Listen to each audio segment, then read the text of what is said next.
Hello, so my name is Jonathan Freundlich. I'm currently a postdoc at the Hebrew University in Jerusalem, and today I would like to present some current attempts to describe from first principles how episodes of inflows, of outflows resulting from feedback can both produce cores in dark matter halos and potentially also explain the formation of ultra-diffuse galaxies. So this is a work that is being carried out in collaboration with Avishai Deckel, with Fengzhu Jiang and others at the Hebrew University, and which relies in part on the Niihau simulation suite.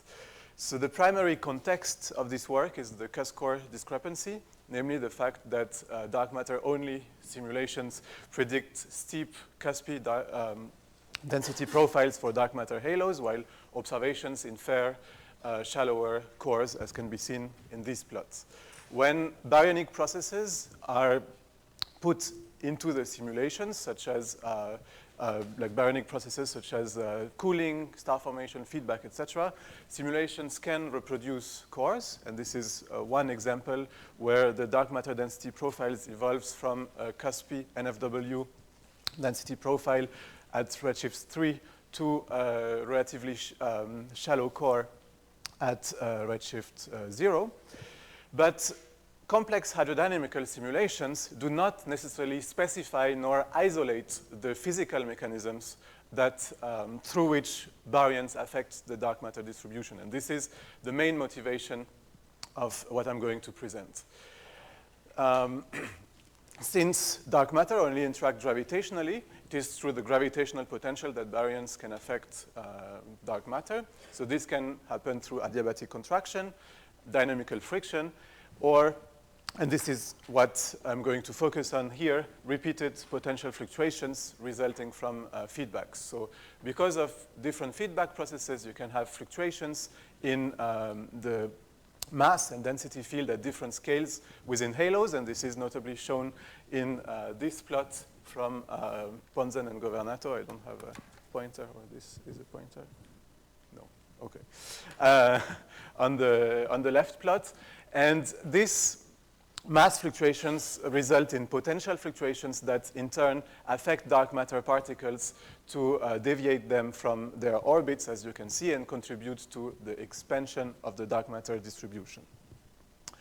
The second motivation in this, thank you, for my work is the rediscovery of the ultra-diffuse galaxies, which is a population of galaxies that are characterized by stellar masses of dwarf galaxies and radii comparable to the Milky Way radius.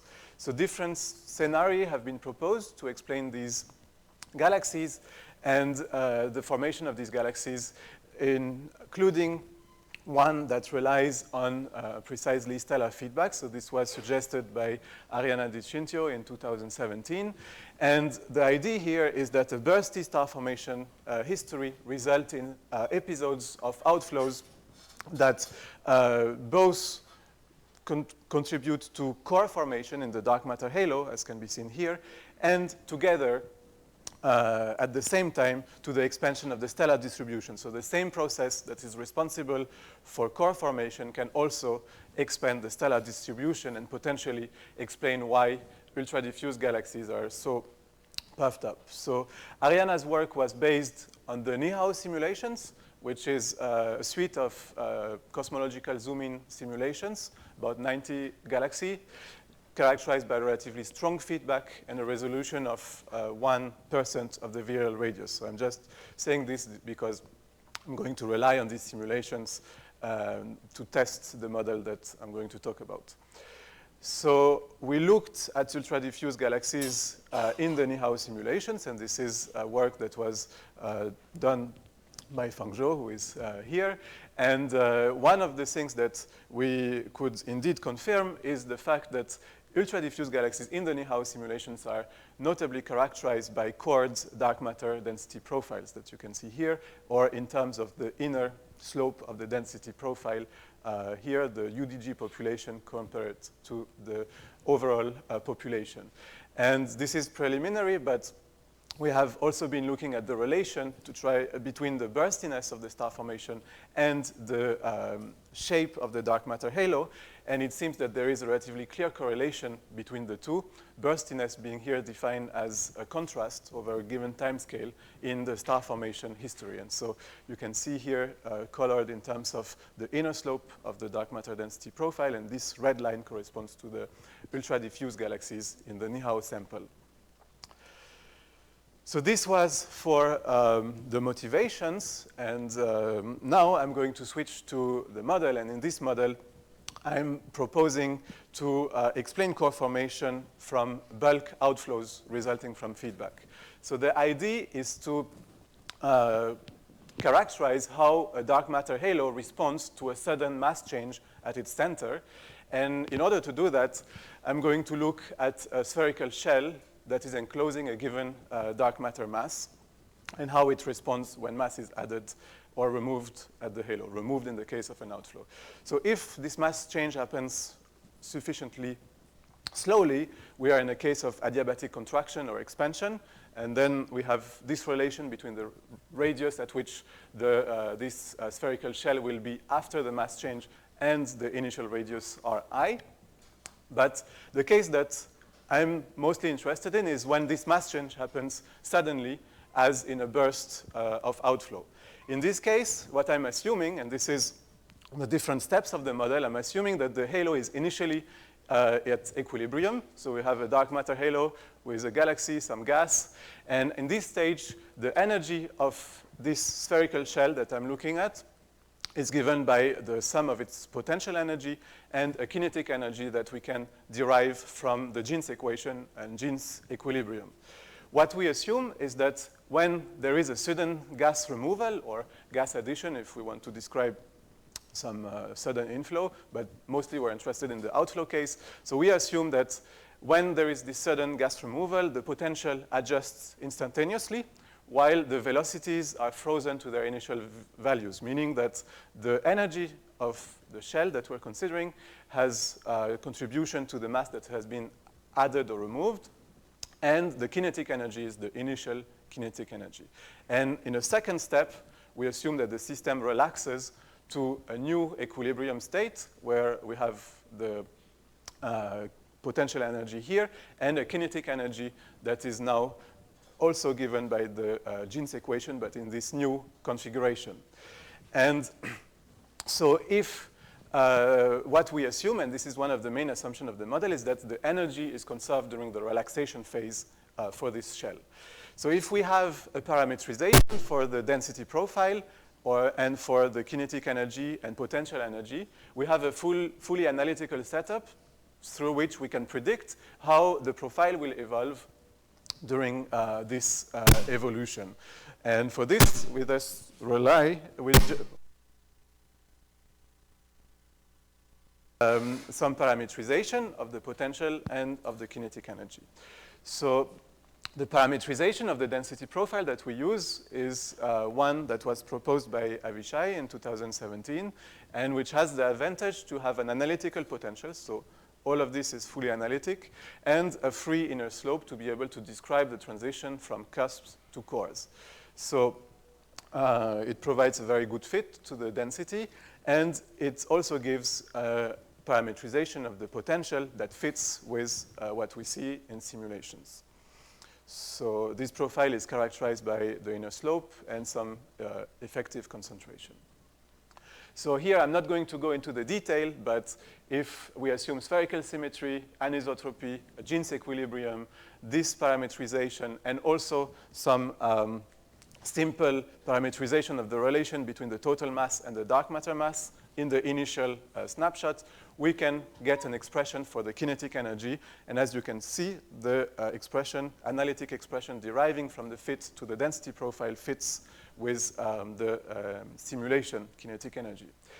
And now we try to test this model on successive snapshots in the Niihau simulation. So we looked at about 1/3 of the Niihau simulations, those that were in the mass range 10 to the 7 to 10 to the 9 solar masses, which correspond to the range where we expect to have core formation from previous studies. And what we do here is that we have the initial density profile in gray here, the final density profile in black, and in this case, this is a relatively very successful case where we have the model prediction in red. The model prediction being derived from the initial density profile and the mass that is being added or removed during the snapshots. So we have different ways to assess the success of the model. One way is to look at the difference, the ratio between this area in blue and this area in red. So this is this parameter delta, but we can also look at the difference in inner slope or the difference in concentration parameter. And then we try to look to what extent is this model successful. So this is for one galaxies, all the snapshots in which the mass difference is relatively big, in the sense that the other snapshots that I'm not showing here actually have much lesser change between the density profiles, and the model is in fact successful in most cases. So you have two mergers here, and as you can see, the model does not work during mergers. Two cases where it fails. This one is just after the merger. And in the other cases, you see that the model very clearly qualitatively reproduced the trends, but also to some extent quantitatively, in the sense that there is some scatter, but we are able to reproduce the evolution of the density profile. This is another case. And if we look at the success rate, given our, in part, arbitrary success criterion, we see a 67% success rate. And when we exclude merger from the sample, we have 74% success. So this is what it gives in terms of the inner slope prediction compared to the actual inner slope. So you can see there is clear correlation, but some scatter, and this is the same for the concentration parameter. So we looked at what were the dependencies of the success or failures of the model, and it's occurred, and it happens that the main effect on which that contribute to failures of the model are mergers, as I just mentioned, and this is notably seen in these plots where we show the success measure, delta, so the higher means a failure and lower means successes, in the plane corresponding to a merger indicator, time, and the gas fraction in the halo. And you can very clearly see that the main dependence is with the merger indicator, which is relatively easy to understand in the sense that in a merger, you break the spherical symmetry assumed by the model, and you also have processes such as dynamical frictions that we're not claiming to talk about in the model.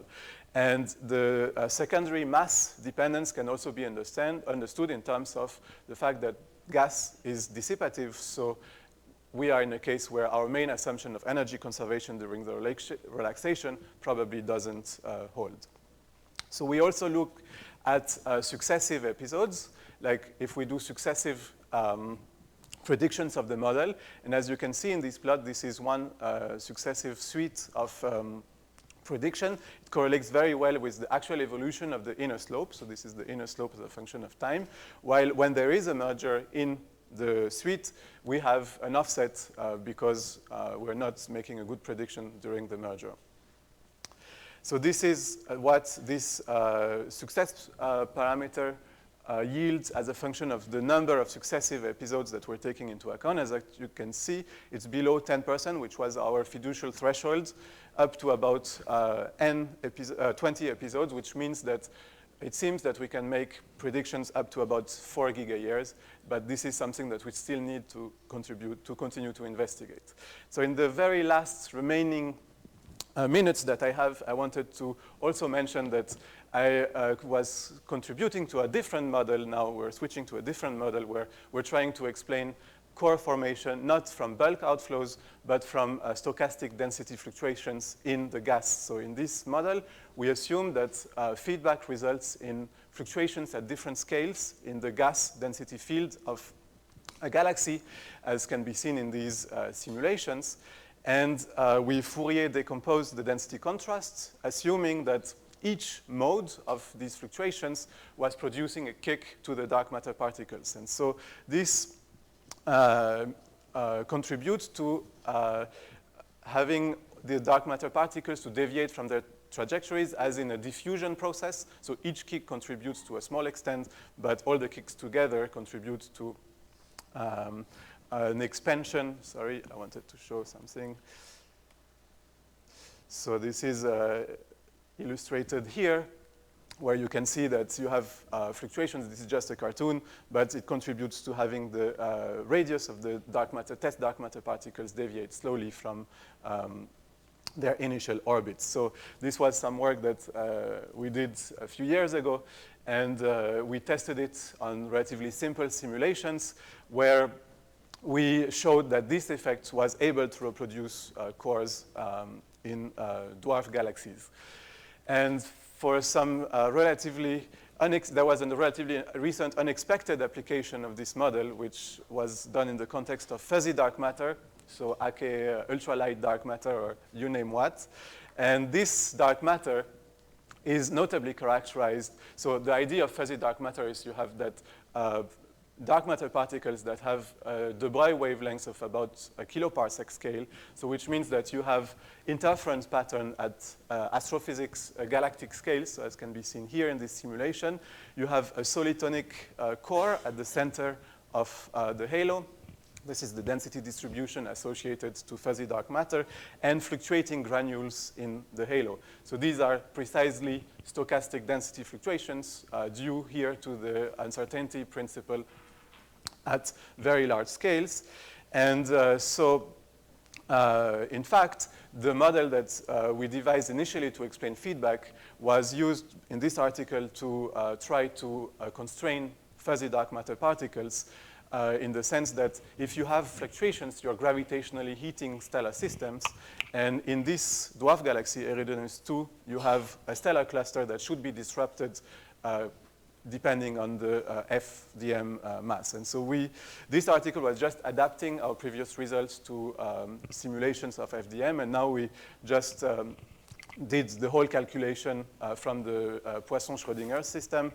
And so hopefully it gives relatively similar results, but it's more rigorous. There is, just to mention, another work that is obtaining relatively similar conclusion with a different formalism. And since I'm running out of time, I'm just showing my conclusion slides and saying that I presented here two different models for core formation. One, core formation from bulk outflows that we just submitted, and we're notably planning to look at multiple episodes and how this, if we can do predictions over multiple episodes. We're planning to look at controlled experiments, not just simulations, and maybe this could also be a mechanism to form cores from AGN feedback. And secondly, in this model, we have a very different description, a different model. And so feel free to ask me questions or if you're interested. Thank you.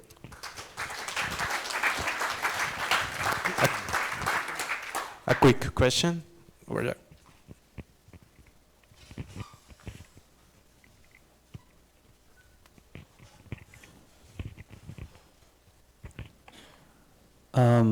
So can you tell which of these models, the first model being the addition of a single massive body at the center of a halo or somewhere else, or the stochastic, kicks to the dark matter particles due to feedback, which of these models is able to reproduce cores more consistent with observations? Or so far, right now, I'm mostly focusing on this model, and at least in the simulations, it seems that it's working relatively well, as I showed, that there is some scatter, but it works well. So now we're planning to try to test it on idealized simulations. You mean the second? The first one. The first one. The first one. Okay. And but ultimately, we would like to also try to compare the both. Maybe they are relevant in different scales, in different types of galaxies. So this, I don't know yet. Okay. Thanks. Okay, let's thank again Jonathan.